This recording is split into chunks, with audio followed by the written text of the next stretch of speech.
तो चलिए ये है हमारा लेक्चर नंबर 7। इसमें हम लोग जो है वो प्रोपगेशन ऑफ साउंड को इन डिटेल अच्छी तरीके से समझेंगे। ठीक है, तो अब तक हम लोग पढ़ लिए हैं कि वेव क्या होता है, types of wave on the basis of medium, types of wave on the basis of movement of particle. ठीक है, तो हम समझ गए हैं कि साउंड जो होता है वो एक मैकेनिकल वेव है on the basis of medium की अगर बात करें तो। अच्छा, और साउंड जो है वो एक लॉन्गिट्यूडनल वेव है अगर हम on the basis of movement of particle की बात करें तो। ठीक है, तो चलिए अब साउंड जो होता है वो कैसे ट्रैवल करता है, कैसे प्रोपागेट करता है, इसको हम लोग इन डिटेल समझते हैं। अब देखिए क्या होता है कि साउंड जो है वो सबसे पहले क्या है, इज़ अ मैकेनिकल वेव। ठीक है, अगर आपको डिफिनेशन लिखा जाए कि हाउ साउंड इज प्रोपागेट, ठीक है, प्रोडक्शन ऑफ साउंड, ठीक है, प्रोपागेशन ऑफ साउंड, साउंड कैसे ट्रैवल करता है, अगर आपको ये क्वेश्चन आता है तो क्या लिखिएगा आप कि sound is a mechanical wave. ठीक है, because it's need a material medium for their propagation, जैसे कि सॉलिड, लिक्विड एंड गैस। ठीक है, it means it moves as longitudinal wave. ठीक है, वो लॉन्गिट्यूडनल वेव की तरह मूव करता है। ठीक है, where particles vibrate back and forth in the same direction in which the wave is moving। तो अगर आप क्या लिख सकते हो यहाँ पर, देखिए क्या लिखा हुआ है यहाँ पर, sound is a mechanical wave. ठीक है, that requires a material medium. ठीक है, फॉर देयर प्रोपगेशन, या तो ट्रैवल लिख सकते हो आप। ठीक है, it means it moves as longitudinal wave. ठीक है, ये लॉन्गिट्यूडनल वेव की तरह मूव करता है। वेयर पार्टिकल ऑसिलेट, ठीक है, या तो वाइब्रेट लिख सकते हो, जहाँ के पार्टिकल जो है वो वाइब्रेट करता है पैरेलल, या तो in the same direction in which the wave is moving, ये भी लिख सकते हो। ठीक है, अब चलिए इसका पूरा प्रोसेस समझते हैं कि सबसे पहले क्या होता है कि वाइब्रेशन सोर्स। अब कोई वाइब्रेटिंग ऑब्जेक्ट होगा, जैसे कि अगर हम बोल रहे हैं तो मेरा वोकल कॉर्ड वाइब्रेट कर रहा है। ठीक है, अगर ट्यूनिंग फॉक की बात करें तो उसमें उसका जो प्रोंग है, ठीक है, उसका जो हैंडल है ट्यूनिंग फॉक का, वो वाइब्रेट करेगा। ठीक है, तो एक सबसे पहला चीज़ क्या होता है, एक वाइब्रेटिंग सोर्स होता है जो कि एक डिस्टर्बेंस क्रिएट करता है किसी मीडियम में।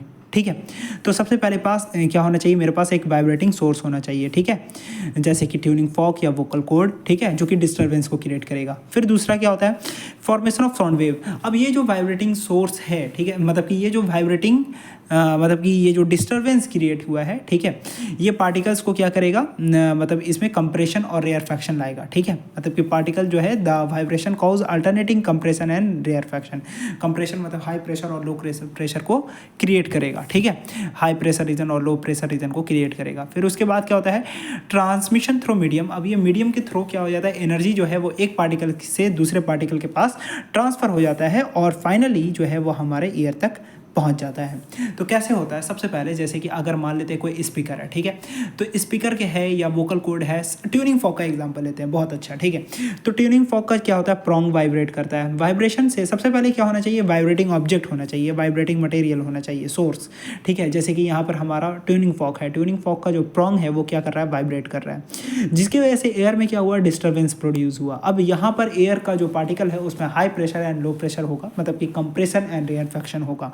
अब ये जो है वो एनर्जी जो है वो एक पार्टिकल से दूसरे पार्टिकल तक पहुंचता जाएगा और इस तरीके से फाइनली हमारे कानों तक पहुंच जाएगा। कैसे, एक डायग्राम के थ्रू बताते हैं। ट्यूनिंग फॉक है, वाइब्रेटिंग ट्यूनिंग फॉक। अब यहाँ पर क्या होगा, जब ट्यूनिंग फॉक वाइब्रेट होगा तो ये डिस्टर्बेंस हुआ, मीडियम मान लेते हैं, एयर है यहाँ पर, ठीक है, या वाटर है, कुछ भी मान लो, मीडियम है, तो मीडियम में एक जो वाइब्रेटिंग ऑब्जेक्ट है वो एक डिस्टर्बेंस क्रिएट करता है। अब वहाँ पर उस डिस्टर्बेंस की वजह से, ठीक है, एक कंप्रेशन एंड रेयरफैक्शन, मतलब कि हाई प्रेशर और लो प्रेशर रीजन क्रिएट होता है।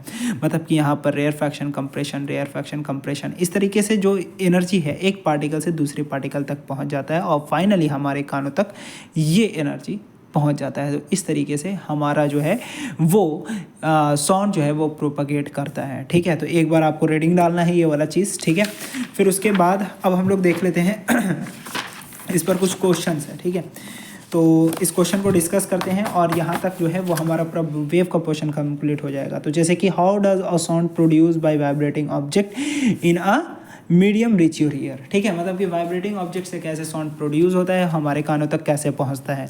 तो सेम इसी चीज़ को आप पूरा लिख सकते हो। ठीक है, जो अभी हम बताएं आपको, ये वाला जो अभी आपको बताएं, ये पूरा हाउ साउंड प्रोपागेट, ठीक है, ये आप चीज़ को लिख सकते हो, नहीं तो इसका आंसर ये भी लिखा हुआ है यहाँ पर, वो भी सही है, ठीक है। तो अगर आप इस, क्योंकि वही पूछ रहा है कि साउंड कैसे होता है, तो आप बस खाली इसका प्रोसेस लिख सकते हो, मतलब कि एक वाइब्रेटिंग सोर्स होना चाहिए, ठीक है, मतलब कि एक वाइब्रेटिंग ऑब्जेक्ट होना चाहिए जैसे कि ट्यूनिंग फॉर्क, वोकल कॉर्ड, ठीक है, which creates a disturbance in a medium, ठीक है। फिर उसके बाद क्या होना चाहिए, आप इसको अगर छोड़ सकते हो तो ये इसको छोड़ देना, आप यहाँ पर ये लिखो कि this vibration creates compression and rarefaction, ठीक है, इन द रीजन, ठीक है, and the energy is transfer from one particle to another, ठीक है, allowing the wave to travel, ठीक है, और इस तरीके से वेव जो है वो ट्रैवल करता है और फाइनली हमारे कानों तक पहुंच जाता है, या तो डिटेक्टर तक पहुंच जाता है और हम आवाज़ को क्या करते हैं, सुन पाते हैं। और फिर आप ये डायग्राम बना दो, ठीक है। तो अगर मान लेते हैं, हम आपको बोलेंगे, हम आपको सजेशन बोलेंगे कि जैसे कि अगर आप इस आंसर को छोड़ दो, ठीक है, आप एक ही चीज़ को पढ़ो, ठीक है, यहाँ पर एक ही चीज़ को अगर आप बार बार प्रैक्टिस करोगे, प्रैक्टिस करना, ठीक है। यहाँ पर हम अगर आंसर 1 को नहीं लिखें तो आप खुद से लिखो, इसका फिर से कॉपी में लिखो, बनाओ क्वेश्चन आंसर, क्योंकि क्वेश्चन आंसर बता दे रहे हैं, क्योंकि अगर आपको एग्जाम में क्वेश्चन के फॉर्म में ही आएगा, ठीक है, तो खाली हम नोट से नहीं लिखवा रहे, यहाँ पर आपको क्वेश्चन भी लिखा दे रहा है कि क्वेश्चन किस टाइप से आने वाला है आपके एग्जाम में, ठीक है। तो इसका आंसर आपको उसी तरीके से देना है जैसे अभी हम बता रहे हैं, ठीक है। आप इसको हटा देना, ठीक है, क्योंकि इसको याद बात करने की कोई ज़रूरत नहीं है। आप इसको यहाँ पर क्या करना कि प्रोसेस यहीं से स्टार्ट करना, ठीक है। इस वाले पॉइंट को छोड़ देना, जो वाइब्रेटिंग सोर्स या फॉर्मेशन ऑफ साउंड वेव या ट्रांसमिशन थ्रू मीडियम, अगर इस चीज़ को लिखना चाहो तो लिखो, नहीं तो छोड़ दो, कोई बात नहीं है। आप बस खाली इसको लिख सकते हो, पॉइंट वाइज पॉइंट बना करके, 4 पॉइंट है, ठीक है, मतलब कि 1 2 3 पॉइंट यहीं तक लिखना, फिर लिख देना, फाइनली जो है वो हमारे ईयर तक पहुंच जाता है। इस चीज़ को लिख सकते हैं हम लोग। और ये फिगर बनाना ना भूलना, ठीक है, ये फिगर इंपॉर्टेंट है, और जब भी अगर आपको पूछा जाए कि साउंड कैसा ट्रैवल करता है तो ये फिगर बनाना ज़रूरी है, और इस फिगर को ज़रूर बनाइएगा, ठीक है। चलिए अब यहाँ पर हम फाइनली अब देख लेते हैं दूसरा क्वेश्चन जो है। दूसरा क्वेश्चन क्या है, explain how sound produce by your school bell, ठीक है, स्कूल बेल से साउंड कैसे प्रोड्यूस होता है। तो बहुत ही ईजी सी बात है कि स्कूल बेल मतलब पुराने वाले बेल की बात की जा रही है, न्यू वाली नहीं। जो पहले क्या होता है, एक बड़ा सा घंटा होता था, ठीक है, उसमें एक मतलब कि हैमर से उसको बीट किया जाता था, तो बीट किया जाता था तो वहाँ पर से वाइब्रेशन क्रिएट होता है, जिसकी वजह से साउंड प्रोड्यूस होता था। तो वही इसका आंसर भी है, क्या है, when the school bell is struck with the hammer, ठीक है, it start vibrating, this vibrating school bell produce sound, और ये वाइब्रेटिंग स्कूल बेल जो है वो साउंड को प्रोड्यूस करता है। Why are sound wave called mechanical wave, तो बहुत ईजी बात है, ये साउंड जो वेव को मैकेनिकल वेव कहते हैं, because they required a material medium for their propagation, बात खत्म, ठीक है। फिर उसके बाद suppose you and your friend are on the moon, आप सपोज कर लिए कि आप आपके दोस्त कहाँ हैं, मून पर हैं, तो will you be able to hear the sound produce by your friend, ठीक है, क्या आप दोस्त का आवाज़ सुन पाते हो, तो नहीं भाई, नहीं सुन पाओगे, ठीक है। सो यहाँ पर इसका जवाब लिख दें, no I will not be able to hear the sound, ठीक है, produce by our friend while on the moon, जब हम लोग चांद पर है तो, because the moon has no air, कोई एटमॉस्फेयर नहीं है यहाँ पर, which carries the sound wave, ठीक है, therefore sound can not hear directly on the surface of moon. इस तरीके से पहला वाला आंसर जो हम बता रहे हैं उसी को आप उसी तरीके से करना, ठीक है। इस चीज़ को आप लिख देना, कहाँ गया, हाँ, इसी चीज़ को आप लिख देना, और ठीक है, आप इसको लिख करके मुझे दिखलाओ, ठीक है।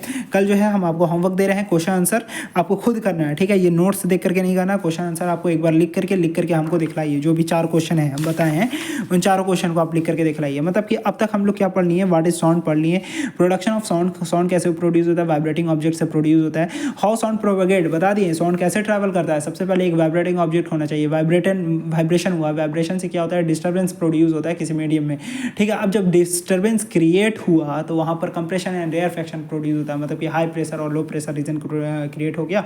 अब इस तरीके से वो एनर्जी एक पार्टिकल से दूसरे पार्टिकल तक एनर्जी चला गया, अब फाइनल जो है वो हमारे कानों तक सुनाई देता है। और फिर जो फिगर उसका बनाना ज़रूरी है, ठीक है। तो हम लोग पढ़ लिए कि हाउ साउंड प्रोड्यूस, मतलब कि पूरा प्रोपगेशन पढ़ लिया हम लोग, ट्रैवल कैसे करता है। वेव के बारे में पढ़ लिए, types of wave on the basis of medium, ये भी पढ़ लिए हैं, और types of wave on the basis of movement of particle, ये भी पढ़ लिए। मीडियम के बेसिस पर कौन कौन वेव होते हैं, इलेक्ट्रोमैग्नेटिक वेव और मैकेनिकल वेव, और on the basis of medium क्या होता है, transverse wave and longitudinal wave. Sound कैसा वेव है, मीडियम, मतलब कि मीडियम के बेसिस पर वो एक मीडियम के बेसिस पर कैसा वेव है, मैकेनिकल वेव है, और मूवमेंट ऑफ पार्टिकल के बेसिस पर लॉन्गिट्यूडनल वेव है।